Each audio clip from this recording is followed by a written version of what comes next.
Hello everyone, Riley here, and today I'm going to be talking about Aegislash. Aegislash is a pretty interesting Pokemon in the Gen 8 Sword and Shield metagame.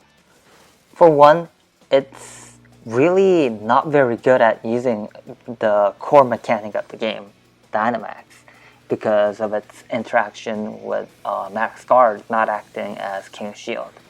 However, Aegislash has some interesting quirks and dynamics that you can use to your advantage, despite this big flaw.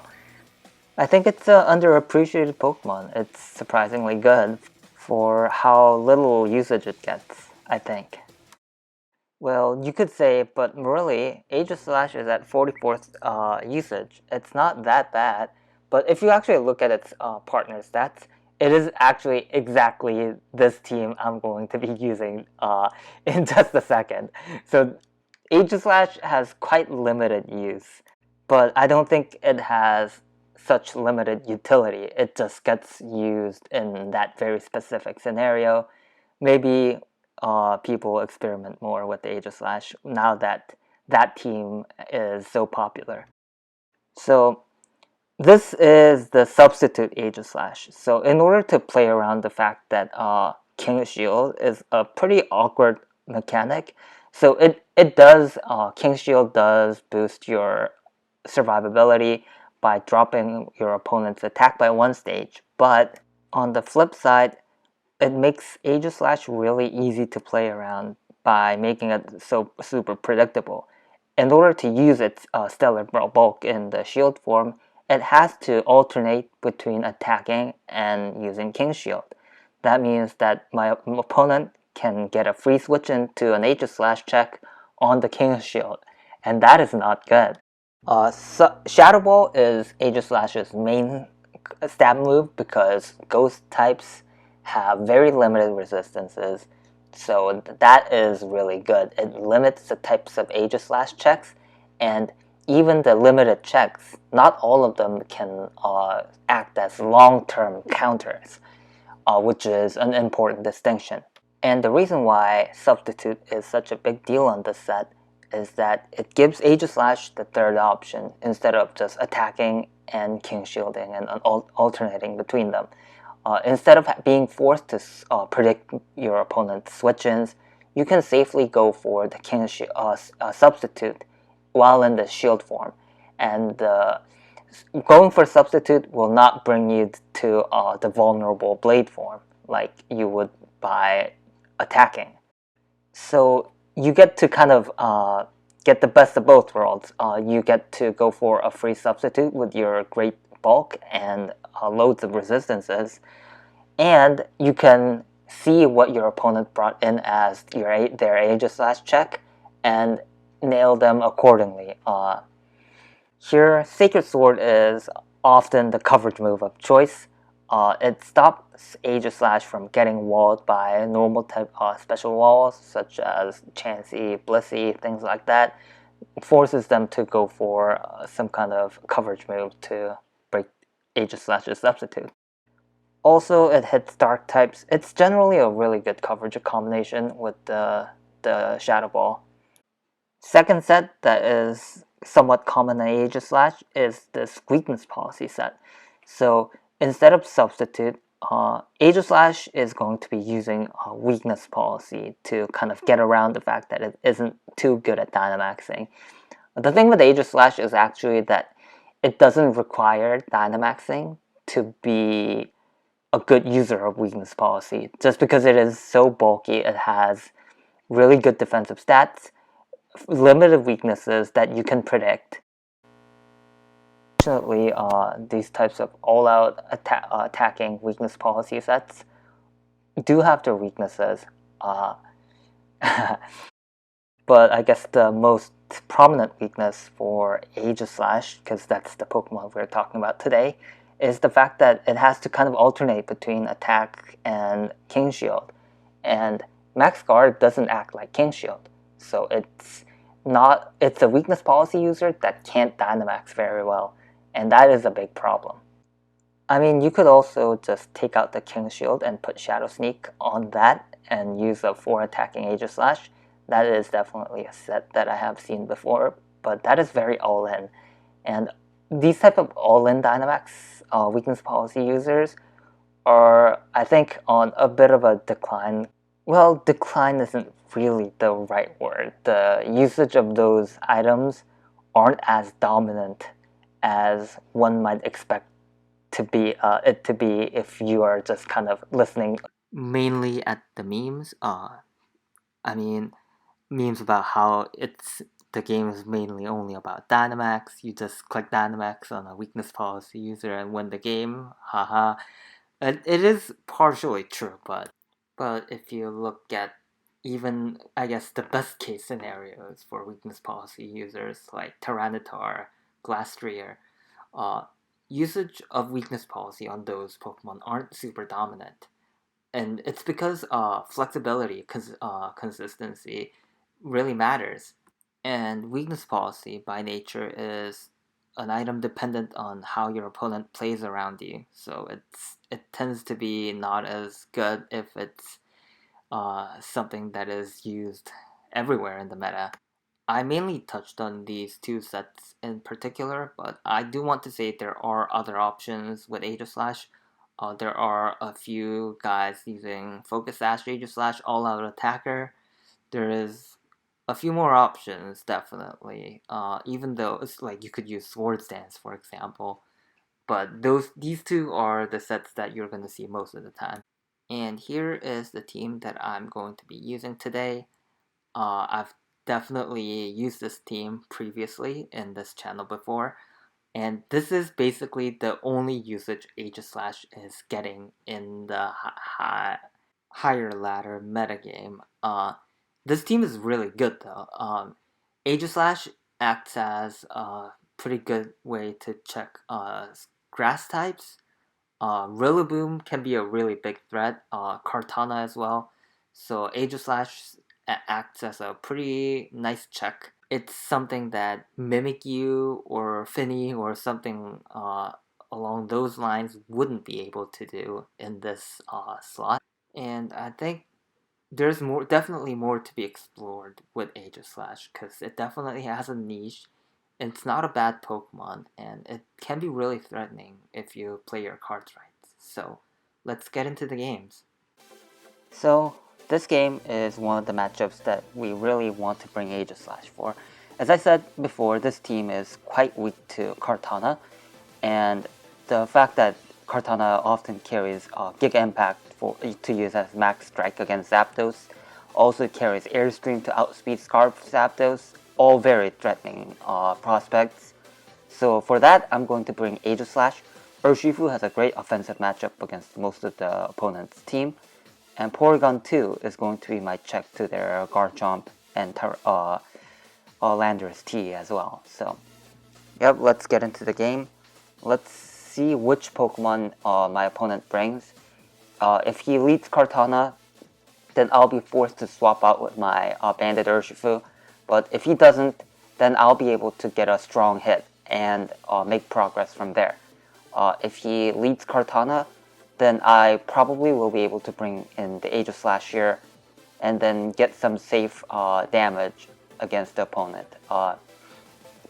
If it is potentially the specially defensive Heatran, then it's probably able to switch in while minimizing his losses, but that will get him to reveal more of his team.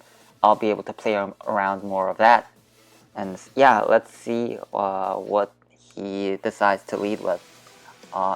Basically, everything that is not Kartana, it has a really poor matchup against Urshifu Surging Strikes, the Rapid Strikes form.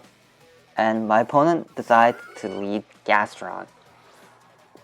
So there's a few ways how this could go, but Gastrodon is actually a pretty tough opponent to get rid of for Aegislash and Porygon 2. So I decide to just go for the Banded Close Combat. There is a potential for him to go for a move like Counter. He could burn here with Scald, he does reveal no Earth Power. Earth Power would have done a lot more. So there could have been many ways that this close combat could have gone wrong, but I'm glad to do 90% to this Gastrodon, bring him down to red, and now, because Gastrodon is so slow, it is even slower than Porygon 2 and Aegislash, despite their speed-reducing nature, and that means that he will just opt to sack the Gastrodon here. And let's see what he brings in. He might have recognized that this Urshifu is a banded version, just because it did way too much damage with the close combat against the Gastrodon to be not banded. I'm pretty sure he knows his own spreads. Urshifu is a pretty common Pokemon, so let's see what he brings. There's a potential for him to bring in something like the Landorus T, knowing that I wouldn't be able to go for the Surging Strike. But he does reveal Kartana, and that means that Aegislash is going to come in. And there are a few ways this can play out. I could definitely go for a King's Shield after this. This Aegislash switch in, and that would scout for Night Slash. But, I mean, Night Slash is not a very common move because Kartana really needs all of its moves. Kartana would like to use its Steel-type Stab, which does boost its bulk. Kartana is a very respectable physical bulk and only gets better with Steel Spike. But it doesn't even get to use Steel Spike a lot because it wants to use the Grass move, it wants to use the Giga Impact or Guillotine to use as Max Strike. So he does go into the Tyranitar, which is quite a bit unfortunate as I go into for the King's Shield. So yeah, to finish off the thought, Kartana are usually just Grass move, Sacred Sword, normal move, and Sword Stance, or Steel move last, or Aerial Ace last. So like, those are way too many moves, but I just kind of wanted to scout for them. Mostly because if he brought in the Tyranitar like he did here, I can just go out into the Urshifu. And I know his full team already now, so I know that if I just go for the close combat, that's gonna KO the Tyranitar, even if it Dynamaxes unless it has Chople Berry. So yeah, and he switches into Kartana, which is also gonna die unless it has the Focus Sash. So yeah, let's see what he goes for. He has the Focus Sash, and that means that Kartana survives this Surging close combat, but at what cost, right? My Aegislash is actually just free to switch in again. It's not going to take too much damage from any move that this Kartana is going to go for. And the fact that he didn't go for the Night Slash or Max Darkness makes me really confident that there is really no way for me to lose this one. So, and because now I know that my opponent has a Tyranitar last, I can just safely go for the Sacred Sword without having to guess what my opponent has in the back. And if he lets the Kartana die here, then I can just sack the thing, my Aegislash to Tyranitar, and I can win the game here on the spot. And he goes into Tyranitar, and that is going to take a huge chunk of damage with the Sacred Sword. And what this allows me to do, actually, is just kind of sack the Aegislash here. And even if I die with the Aegislash, I'm not even going to King Shield because I'm afraid of the Dragon Dance possibility. And go into my Urshifu, close combat for the kill. And then my Porygon 2 can Dynamax and just clean up the game here. And so that actually, I do go switch out into the Urshifu Rapid Strike there. I do think that is a misplay, but my opponent is gonna forfeit, so that is not gonna matter. And I'll take the first game here. Good game. My second opponent has a really interesting team. He has the Gigalith with the Excadrill and the Dracozolt, so he wants to use that Sand Rush to its full effect. He also has Togekiss, which is more of a rare sight these days, but I mean, it is a pretty effective threat. It is a good fighting resist. Unfortunately for him, I am not Urshifu, the Dark Urshifu. I am the Water Urshifu, and it has a really good offensive matchup against this team. I'm gonna bring Garchomp last because it is able to check the Excadrill. It's also able to check the Galar Moltres. So yeah, we'll check Galar Moltres. And also, it's a way for me to switch into Bolt Beak, force outrages, and stalling sand turns like that can be really pivotal in this specific matchup because my opponent is so all in on the sand that if I can stall a few turns with Garchomp, that really opens up a lot of avenues of play for me to kind of Dynamax and compensate for the other turns of sand until the sand fully runs out. So yeah, let's see what my opponent leads with. He leads with Gigalith, and I lead with Urshifu, and this is a perfect matchup for me. And my opponent has very little switches to this Surging Strikes. He has only one water resist, which is I think I would say that is a very big team building flaw. And Dracozolt is not a very a bulky. It has the resists to take advantage of, but it's not a naturally bulky Pokemon that can really shrug off Bandit's Surging Strikes like that. And my opponent goes into his Rocky Helmet physically defensive Togekiss. And that is definitely an interesting set. Doesn't really have the best synergy with the Sandstorm because its main recovery is indeed the Morning Sun. But I am actually just gonna get this KO. I know that after the knockout, my Urshifu is going to be so low. It's not going to be able to, for example, Dynamax and check the Excadrill, for example. That was something that was available to me before this play happened. But I mean, I didn't know that my opponent was going to have Rocky Helmet, so that is a good way for him to check the Surging Strike Urshifu.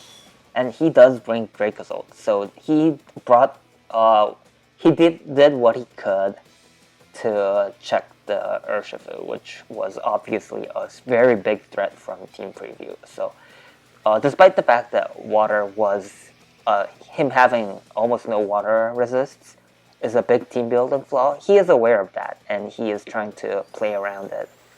And he goes for the Outrage, interesting play, and he doesn't Dynamax because he is afraid of wasting his max turns, of course.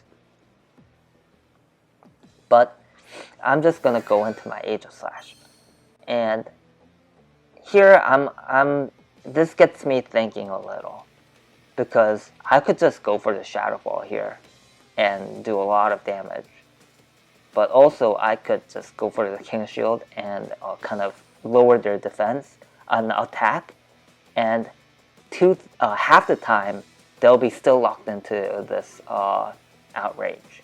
So I go for that, and my opponent goes for the King's Shield, attacks Outrage into the King's Shield. So at this point I don't know if he is still Outrage locked or not, but I'm going to be able to get a free substitute up against his Gigalith, which was revealed. And the thing is, Gigalith doesn't have the best way to hit Aegislash other than Earthquake. But, you know, like, Gigalith really likes to use Stealth Rock. It likes to use its Rock Stab. It likes to use Explosion to get out of the way for its Sand Setters. So let's see what if he actually has the Earthquake, and if he does, then I can play around that accordingly. I do end up going first though, so if he has Stone Edge, that will still break the substitute. Rock Blast might take a couple of hits to actually break this up, even with the Blade Form's weaker defenses. And as you see, my opponent has the Eject Pack, a very interesting item choice. And Shadow Ball did way over half because the Sandstorm wasn't up anymore.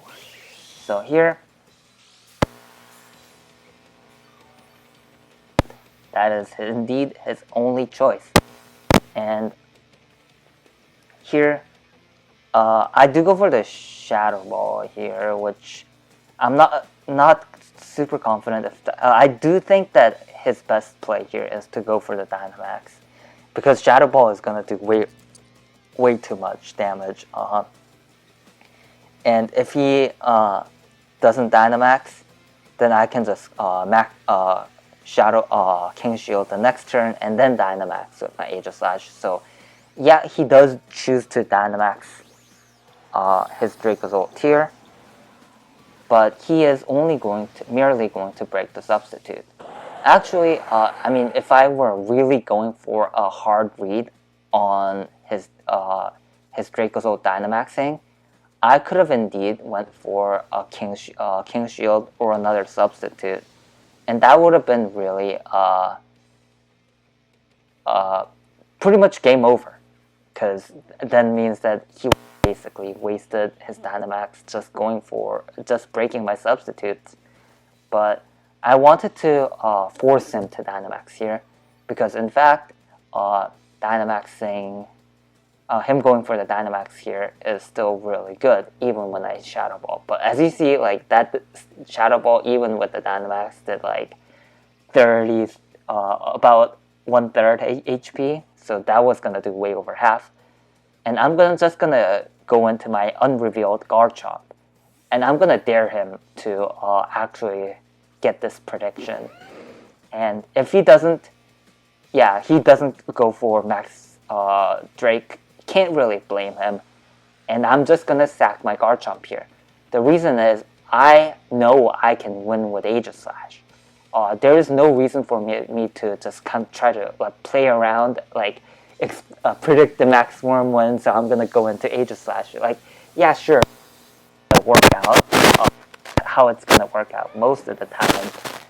But what if he doesn't go for that? What if he just max Lightnings, or even like max Flare or max Quakes, and just takes out my Aegislash? The game is over. I can't, like, there's no reason for me to risk that. So that is exactly what happens. I don't risk it.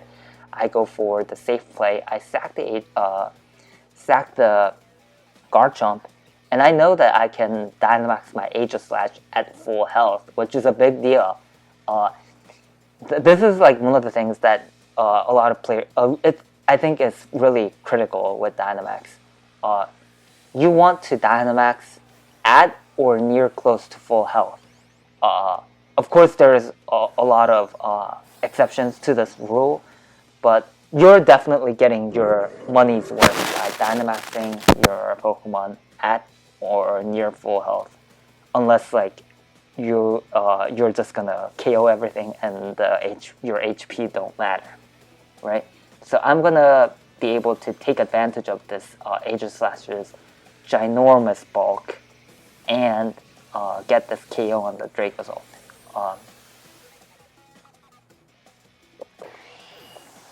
One thing with Aegislash that is definitely quite a bit unfortunate is that Max Guard doesn't work like King Shield. So if I go for the Max Guard, I am still staying in Blade form, so the synergy with Dynamax is not great. But that in this specific instance, like you need to be able to assess your games on a match-by-match basis. On this instance, Dynamaxing with the Aegislash was a good way to get out of trouble against the Dracozolt. So that's what I did. So here I'm just going to go for the Earthquake. And that means that, no, I go for the Max Guard against his Earthquake. And what this does is I stall out his final turn of Sand. And that means that I'm going to be able to go for the Max Phantasm against no Sand Gigalith. Shadow Ball did way over half, so Phantasm is going to do even more. And I take out the Gigalith. Aegislash wins this game for me. Good game. Aegislash might not be the ideal Dynamaxer, but it can actually still work in certain circumstances. So here, my opponent has an Aurora Veil team with Alola Ninetales. So there's quite a few things that I need to be concerned about. Of course, the Landorus and the Cinderace are both really threatening under Aurora Veil, so I definitely need to keep them in check. Fortunately, though, I do have the substitute Aegislash, which is a really solid answer to Ninetales. So if he gets the Veil up, Aegislash doesn't care too much about it because I can just get a free substitute up. Get free damage on the Alola Ninetales, King Shield, substitute, alternate between them, and kind of get out of trouble with the Veil. And Urshifu, a really good matchup in terms of my opponent's not really having to switch in, and it's able to bust through the screens. And Garchomp is kind of offensive check to Cinderace. I did consider bringing Toxapex as one of my last Pokemon, which would have been better against Cinderace, but I thought that I wanted something that won't lose too much momentum. So Garchomp it was. And my opponent leads Gastrodon against Aegislash. This is not a good matchup in terms of types, but I am at a type disadvantage. Earth Power is going to be able to break the substitute easily, but not all Gastrodons carry Earth Power. Many carry Scald for the burn. Ice Beam is a better coverage. Yawn and Recover is mandatory, of course. And the fact that my opponent went for the Recover kind of suggests to me that he might not have Earth Power, because if he had Earth Power, then it was a very safe move to click. It's a stab move that I don't really have a good way to switch into. Zapdos, I can switch into Earth Power, sure, but Zapdos isn't beating Gastrodon 1v1. So yeah, he does reveal Scald. And that with the special defense drop, I'm just going to go for the follow-up Shadow Ball. That's going to kill unless he switches out or Dynamaxes. Both are actually really fine by me. If he switches into the Shadow Ball, that is going to mean a ton more damage on something else. And he just lets it go. Wise move. Definitely didn't need the crit, but either the crit or the special defense drop would have let me get this KO. And Aegislash, looking pretty good here. Unfortunately, this does allow my opponent to bring in Landorus or Cinderace, but for some reason my opponent brings in the Alola Ninetales.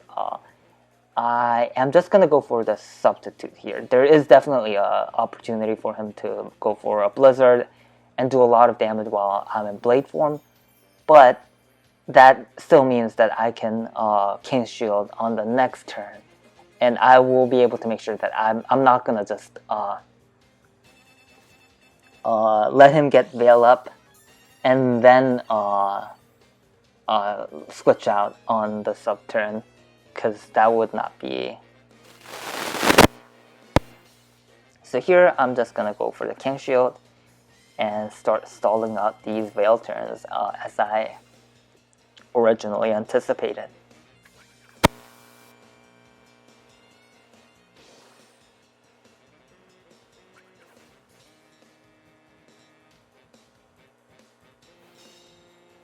Standard doesn't reveal too much about this Ninetales.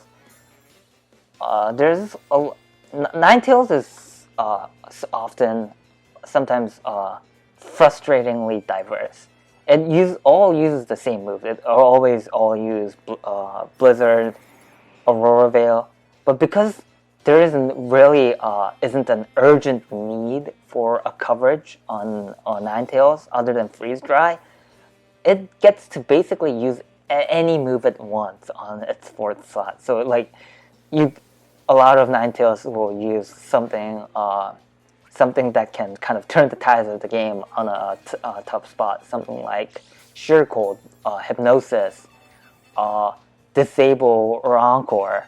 All those moves, when it catches your opponent off guard, can be really threatening. And it's a pretty good mix of moves that keeps your opponent on their toes.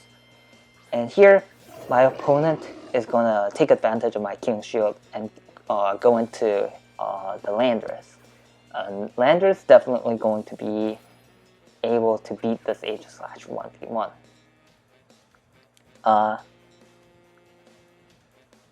There are a few options available to me. I could go for like a King's Shield substitute type of move, but that risks him going for the Sword Stance.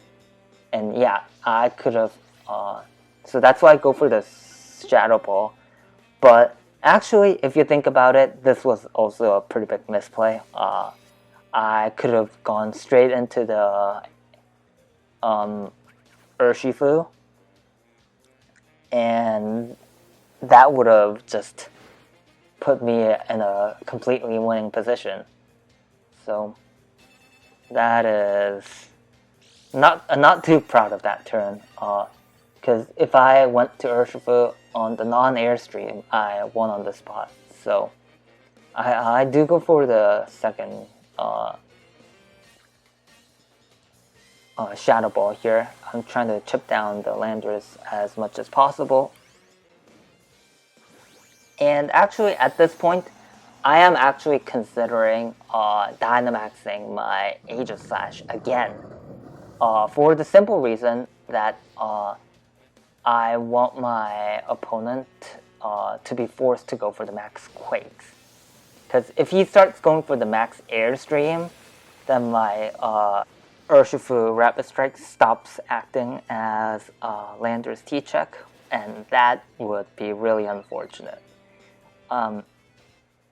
Then that would mean that I'm going to have to wait out all the turns of Dynamax, just so that my Garchomp can Dynamax and barely survive Earthquake. That could go really bad. I go for the switch out to the Garchomp here because with the misplay with the not going into Urshifu, I've definitely put myself in a bit of a tough spot. I had to predict whether he goes for the max Airstream or max Quake. If he went for the max Airstream, then I could Dynamax my Aegislash and win like that. But he does go for the max Quake, and I correctly bring in my Garchomp. And what this did is preserve my Aegislash. The problem with the three that I brought was that my opponent, Ninetales, has a really good matchup against the other two Pokemon. I can set up substitutes with the Aegislash, but if I don't, then that could be really in a tough. If my Aegislash goes down, I just lose to Ninetales. So fortunately for me, I do get that turn right.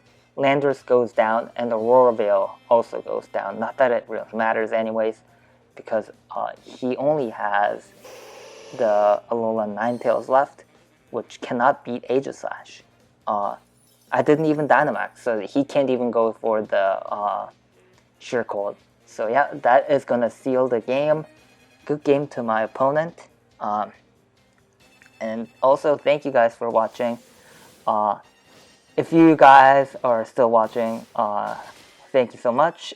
And I'll try to upload the video on how to best pick your 3 approach my team preview. Even though I didn't do the best here with the team preview, but I'll do what I can to address that video in the coming days. Thank you. Bye.